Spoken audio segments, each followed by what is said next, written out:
Hello everyone, welcome back to the Bankers grade.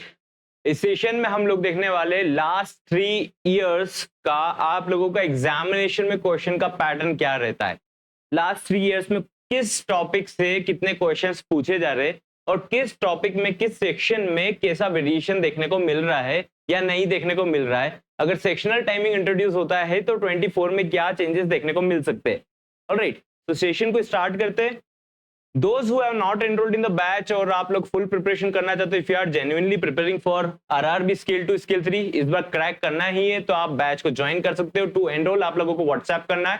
Full course जो 4499 का available है वो आप लोगों के लिए अभी करंट ऑफर में 1399 में अवेलेबल है। जस्ट 1399 में अवेलेबल है। इसमें live classes, recorded classes, PDF, सारे सब्जेक्ट्स कवर्ड है, टेस्ट सीरीज भी इंक्लूडेड है। तो हम लोग आप लोगों को व्हाट्सएप पर पीडीएफ डाउनलोडेबल भी देते, लाइव क्लास लिंक्स देते, कम्युनिकेशंस देते। उसी के अलावा वेबसाइट का एक्सेस आप लोगों को मिलता है इस कोर्स में। टू एनरोल आप लोगों को व्हाट्सएप करना है। जब भी आप इस वीडियो को देख रहे हो 24/7 आप व्हाट्सएप कर सकते हो। Team will help you out with the manual payment process. अपना मेल आईडी एंड बैच का नाम आप लोगों को फॉरवर्ड करना है। So let's start the session. देखो, सबसे पहले हम लोग फाइनेंशियल अवेयरनेस को डिस्कस करेंगे। फाइनेंशियल अवेयरनेस को डिस्कस करने का मोटो ये है बिकॉज पैटर्न फाइनेंशियल अवेयरनेस में ज्यादा चेंज होते हुए देखने को मिल रहा है। अगर हम लास्ट 3 इयर्स की बात करें तो वहां पर थोड़ा कंपैरेटिवली एक फिक्स्ड फाइनेंशियल अवेयरनेस आप लोगों की एग्जाम में आता था, but the changes have been done in the pattern of financial awareness. तो उस पैटर्न को एक बार देखते हैं विच इज करंट एफए। देखिए, आई होप आप लोगों को विजिबल है।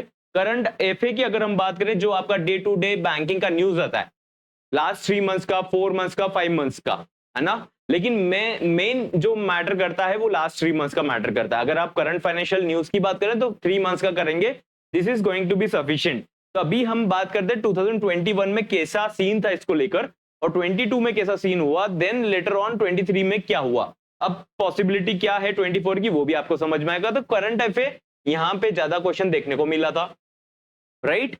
आरबीआई सर्कुलर नया नया वर्ड चल रहा था मार्केट में दैट टाइम, तो इस पे क्वेश्चंस ज्यादा देखने को मिले थे। इसमें question 12-15 question out of 40 questions देखने को मिले थे। नाबार्ड सर्कुलर्स और एमएसएमई सर्कुलर्स इतना ज्यादा नहीं देखने को मिला था, 1-2 क्वेश्चन आए थे। PIB notifications means government scheme से रिलेटेड डेटा, ये डेटा आप लोगों को ज्यादा देखने को नहीं मिला था, बट गवर्नमेंट स्कीम से रिलेटेड क्वेश्चन देखने को मिले थे कि इस पेंशन योजना में कैसा क्या होता है, अटल पेंशन योजना, इस टाइप के डेटा आप लोगों को देखने को मिले थे। दैट अटल पेंशन योजना कब लॉन्च हुई थी, ईयर कब था, इस टाइप के क्वेश्चन थे जो बेसिक इन नेचर थे। स्टैटिक बैंकिंग से क्वेश्चन देखने को मिले थे, जैसे कि सर्टिफिकेट ऑफ डिपॉजिट टाइप वाले डेटा, इन टाइप के क्वेश्चन आप लोगों को देखने को मिले थे। तो जैसे ही 2022 आया उसमें करंट फाइनेंशियल अवेयरनेस को थोड़ा सा कम वेटेज हुआ, आरबीआई सर्कुलर्स का वेटेज ज्यादा हुआ, बट क्वेश्चन नहीं बना। क्यों नहीं बना? क्योंकि जो सर्कुलर इन न्यूज था उसी से रिलेटेड डेटा स्टैटिक पार्ट से पूछा जा रहा था। सपोज करते हैं अगर हम प्रीपेड पेमेंट इंस्ट्रूमेंट जो कि होता है डबल पीआई, इसका अगर सर्कुलर आया था तो इससे रिलेटेड डेटा अगर वो 2020 का सर्कुलर है स्टैटिक पार्ट का, तो उससे क्वेश्चन देखने को मिला था। तो कैंडिडेट्स वर लाइक कि सर हमको 2 साल का डेटा देखने को मिल रहा है, 2 साल पुराना आरबीआई सर्कुलर एग्जाम में आ रहा है। ये सिचुएशन अगर आपने एग्जाम दिया था तो आप इस चीज को विटनेस कर पाएंगे, राइट। फिर क्या हुआ, देखो अब क्या हुआ। अब ये डेटा अगर हम बात करें, अब अगर हम ये डेटा की बात करें तो देखो नाउ नाबार्ड सर्कुलर और एमएसएमई नोटिफिकेशन में एमएसएमई स्टार्ट हो गया था पूछना, थोड़ा ज्यादा सीजीटी एमएसई और इस टाइप की चीजें पूछना स्टार्ट हो गई थी। पीआईबी नोटिफिकेशन इंट्रोड्यूस हो गया था, स्टैटिक पार्ट का थोड़ा वेटेज कम हुआ था क्योंकि यहां पर आरबीआई सर्कुलर से स्टैटिक पार्ट आ गया था डायरेक्टली, ठीक है। यहां पे हो गया था टफ, पैटर्न को कर दिया गया टफ। पहले था पीओ क्लर्क लेवल, कुछ ज्यादा डिफरेंस नहीं था। नाउ करंट फाइनेंशियल न्यूज की अगर हम बात करें तो किस टाइप की न्यूज रहती है, banking in news, bank in news, ठीक है। तो ये चीजें कम हो गई थी, पहले ये ज्यादा आ रही थी।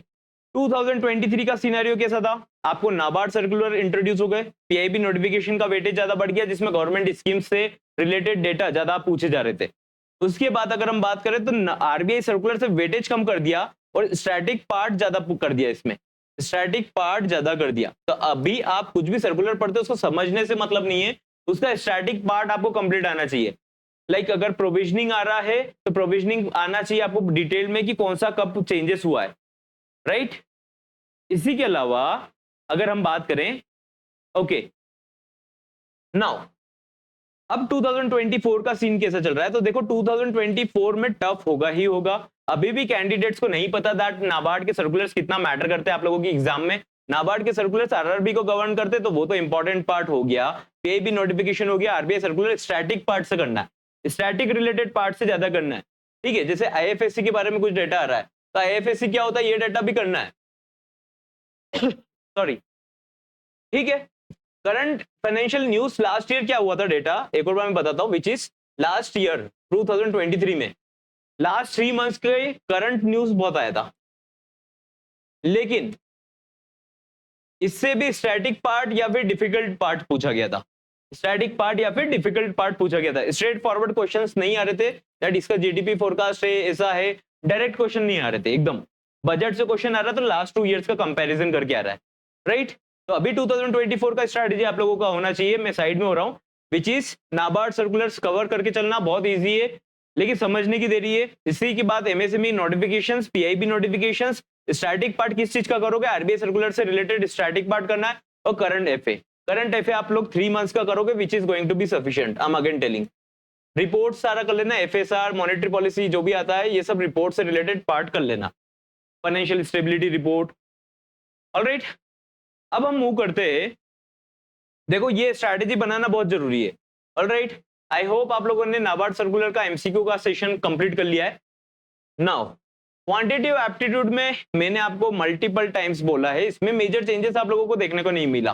देखो लेकिन एक चीज ध्यान रखना, एफए को टफ करा, क्या करा एग्जामिनर ने, एफए को करा टफ, लेवल बढ़ा दिया। पहले कैंडिडेट्स 20-25 नंबर लाते थे, वो आ गए एकदम 5-10 नंबर पे। कितने पर आ गए, 5-10 नंबर पे। अब क्या हुआ, अब देखेंगे हम लोग, अगर एफए टफ कर दिया तो उन्होंने क्या करा, क्वांटिटेटिव एप्टीट्यूड को डीआई को ऑलमोस्ट सेम लेवल रखा, ऑलमोस्ट सेम लेवल। यहां पर क्वाड्रेटिक इक्वेशन 2 पूछे गए थे, यहां पे 5 पूछ लिए क्योंकि टफ कर दिया एफए, यहां पे भी 5 पूछ लिए। रॉन्ग नंबर सीरीज यहाँ पे थोड़ा सा कम मॉडरेट लेवल का था, यहाँ पे थोड़ा डिफिकल्ट लेवल कर दिया, मतलब आउट ऑफ 5 क्वेश्चंस 2-3 क्वेश्चंस थोड़े से लेंथी कर दिए। अरिथमेटिक का लेवल ऑलमोस्ट सेम था, जैसे कि स्पीड टाइम डिस्टेंस के क्वेश्चन का लेवल। मिसलेनियस जैसे कि इनइक्वालिटी बेस्ड जो आता है वो लेवल यहाँ पे भी सेम था, यहाँ पे भी सेम था। डेटा इंटरप्रिटेशन यहाँ पे थोड़ा सा टफ था, हल्का सा कैलकुलेटिव था, आई मस्ट से कैलकुलेटिव था, ये थोड़ा सा डुएबल था उससे, क्योंकि दूसरे पार्ट टफ हो गए थे, ये भी डुएबल था।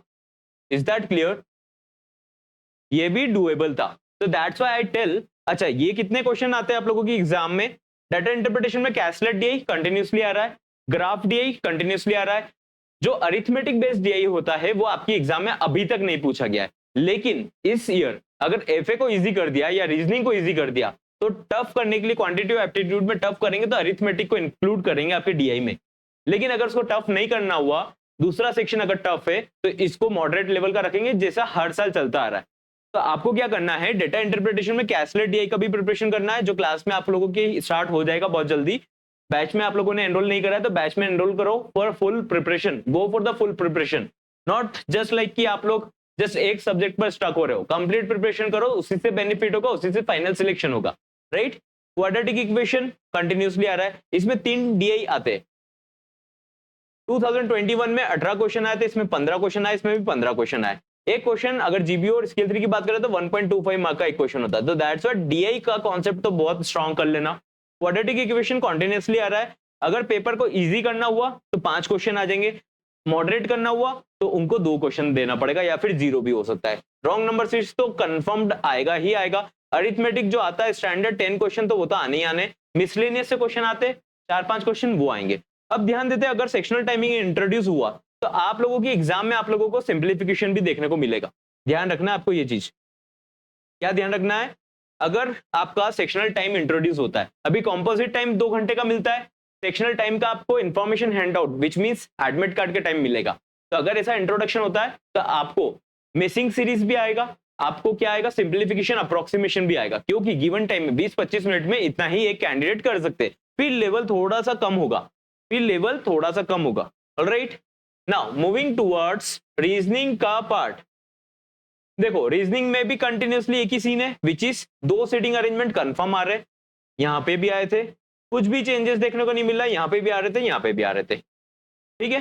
पजल यहां पर भी दो आ रही थी, यहां पे भी दो आ रही थी, यहां पे भी दो आ रही थी, ठीक है। ऑलमोस्ट 20 क्वेश्चंस तो आपको सीटिंग अरेंजमेंट और पजल से कंफर्म आ रहे तो आ रहे। अब सीटिंग अरेंजमेंट में एक स्क्वायर और सर्कल से कंफर्म आ रहा है, हमेशा आ रहा है, एक बार सर्कुलर आया, एक बार स्क्वायर आया, फिर सर्कुलर आ गया, ठीक है। उन दोनों में से एक कंफर्म आता है, एक लीनियर सीटिंग में ऐसा आता है, दो पैरेलल रो है या फिर एक सर्टेन नंबर ऑफ लोग लीनियर लाइन पे बैठे हुए नॉर्थ साउथ देख रहे, इस टाइप के दो क्वेश्चन में से एक क्वेश्चन तो कंफर्म आएगा और एक सर्कुलर और स्क्वायर वाले में से एक कंफर्म आएगा। तो उनमें से एक चीज का पैटर्न का प्रैक्टिस करो। मशीन इनपुट आउटपुट कंफर्म आ ही रहा है, 5 क्वेश्चन आते हैं मतलब आते, अभी भी आएंगे ही आएंगे, ये पैटर्न को तो कोई भी चेंज नहीं कर सकता। ये तीनों पैटर्न को अगर सेक्शनल टाइमिंग भी हुआ तो चेंजेस नहीं होगा। सिलोजिज्म पहले थोड़े से नॉर्मल 2 क्वेश्चन आई गेस आए थे, उस टाइम पे एफए को मॉडरेट बनाया गया था, इजियर की टाइप में बनाया गया था, सो दैट की कैंडिडेट 20-25 नंबर ले आए। अभी यहाँ पे 22 में फिर यहाँ पर 5 क्वेश्चन इंट्रोड्यूस हो गए थे, यहाँ पे भी 5 क्वेश्चन इंट्रोड्यूस हो गए।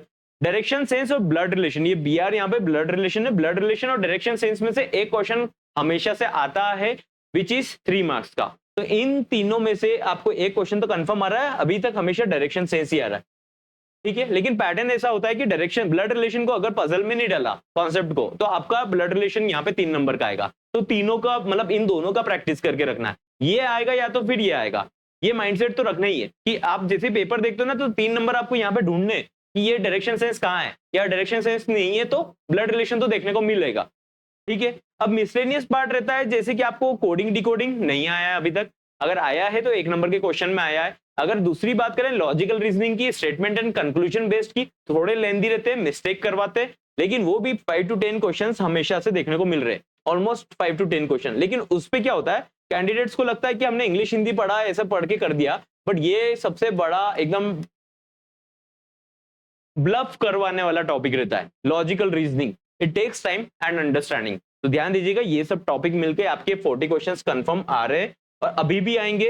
अगर इंट्रोडक्शन होता है सेक्शनल टाइमिंग, तो इसमें सर क्या होगा, इसमें आप लोगों को होगा which is coding decoding introduce हो सकता है, इनइक्वालिटी इंट्रोड्यूस हो सकता है, ये डेटा इंट्रोड्यूस हो सकता है। ठीक है, अभी तक ये डेटा पूछा जा रहा है क्या, बिल्कुल नहीं पूछा जा रहा है, ये डेटा नहीं आ रहा है। अच्छा, पीओ क्लर्क इनमें जो मेंस का एग्जाम होता है उसमें जो डायग्राम बेस्ड क्वेश्चंस होते हैं वो इसका पार्ट नहीं है, ध्यान दीजिएगा। आपकी आरआरबी स्केल 2 स्केल 3 एग्जाम में वो वाले क्वेश्चंस नहीं आते, अभी तक 3 इयर्स में नहीं पूछे गए, चांसेस है कि अभी भी नहीं पूछे जाएंगे।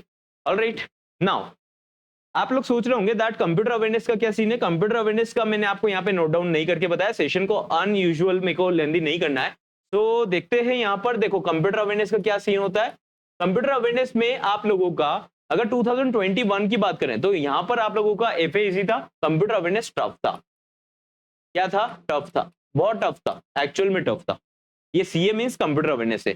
फिर अगर हम 22 की बात करें तो यहाँ पे इजियर कर दिया, क्योंकि एफए बहुत टफ कर दिया। देखो 5 सब्जेक्ट्स रहते हैं, 2 सब्जेक्ट को टफ बनाएंगे, बाकी को एवरेज रखेंगे, ये ध्यान रखना। अगर आपको कंप्यूटर अवेयरनेस टफ देखने को मिलता है विच मींस कि आपका एफए इजी है, ध्यान रखना। एफए आपको एकदम से टफ देखने को मिलता है तो समझ जाना कि कहीं ना कहीं लैंग्वेज या फिर रीजनिंग या क्वांटिटेटिव एप्टीट्यूड में आप नंबर निकाल सकते हो। ये एक एग्जामिनर का पेपर सेट करने का तरीका होता है, राइट। 2023 में भी इजियर हो गया। अभी लोगों को लगता है कि ये बहुत इजी टॉपिक है, इजी टॉपिक नहीं है। एग्जामिनर ने आपका पेपर अभी कंप्यूटर अवेयरनेस का लास्ट 2 ईयर से सेट करा इजी, क्योंकि आप लोगों का फाइनेंशियल अवेयरनेस टफ कर दिया। लेकिन इस बार फाइनेंशियल अवेयरनेस को मॉडरेट रख के इसको भी मॉडरेट करा जा सकता है, राइट। तो इसके लिए आपको प्रिपेयर्ड रहना है ना। ये नहीं सोचना कि कंप्यूटर अवेयरनेस तो हम लोग इतना क्वेश्चन कर लेंगे, लास्ट ईयर इतने आगे थे। तो now what about the language test. English और हिंदी में कंफर्म क्या डेटा आ रहा है, हमेशा से 2 पैसेज कंफर्म आते, पैसेज कंफर्म आते, एरर के क्वेश्चन कंफर्म आते, सेंटेंस रीअरेंजमेंट कंफर्म आते। ये आते अप्रोक्स 15 to 20 क्वेश्चंस, ये आते 5 क्वेश्चन, ये 5 क्वेश्चन। बाकी मिसलेनियस पार्ट रहता है, वर्ड स्वैप्स या फिर मैच द कॉलम, इस टाइप की कुछ भी चीजें रहती है जो वर्ड इंटरचेंज करो, डबल फिलर्स करो, इस टाइप के डेटा भी आपके एग्जाम में आते हैं। तो इसमें पैटर्न चेंजेस होने को नहीं देखने को मिला है। एक पैसेज थोड़ा लेंदी रहता है, एक पैसेज मॉडरेट लेवल का रहता है, एक पैसेज का जो लैंग्वेज रहता है, आपका जो लैंग्वेज रहता है वो कहीं ना कहीं इकोनॉमी साइड पे ज्यादा रहता है, जिसमें फैक्ट्स रहते हैं, फिगर्स रहते हैं, जिसको आप याद ना कर पाओ। एक स्टोरी वाला डेटा अगर आपको देंगे तो आप याद कर लोगे। ये मेजर चेंजेस आपकी एग्जाम में रहता है अगर आप पीओ क्लर्क से डिसाइड करें और कंपेयर करें तो आई होप इस डेटा से आप लोगों को हेल्प मिला होगा। वन मोर थिंग दैट अगर आप लोग अभी भी प्रिपरेशन स्टार्ट नहीं कर रहे हो, आप सोच रहे हो ये डेटा बाद में कर लोगे, सबसे पहले प्रायोरिटाइज कर लो, पुराना वीडियो देखना, एक बार पुराना वीडियो देखना, उसमें हम लोगों ने डिस्कस करा है ऑलरेडी कौन कौन से इंपॉर्टेंट वेटेड टॉपिक्स है, कितने दिन में आप कर सकते हो, 100+ स्कोर कैसे कर सकते हो, फाइनेंशियल अवेयरनेस का सिलेबस अभी अपकमिंग में हम डिस्कस करने वाले। तो इन सबको प्रिपरेशन करना स्टार्ट कीजिए, एक्ट करना स्टार्ट कीजिए। दोस्त who want to enrol in the batch, आप 24/7 जब भी इस वीडियो को देख रहे हो व्हाट्सएप कर सकते हो, अपना मेल आईडी व्हाट्सएप करना है टू एनरोल आप लोगों को, and team will help you out with the manual payment process. So I'll see you in the next session. I hope इससे आपको डेफिनेटली हेल्प मिलेगा। ओके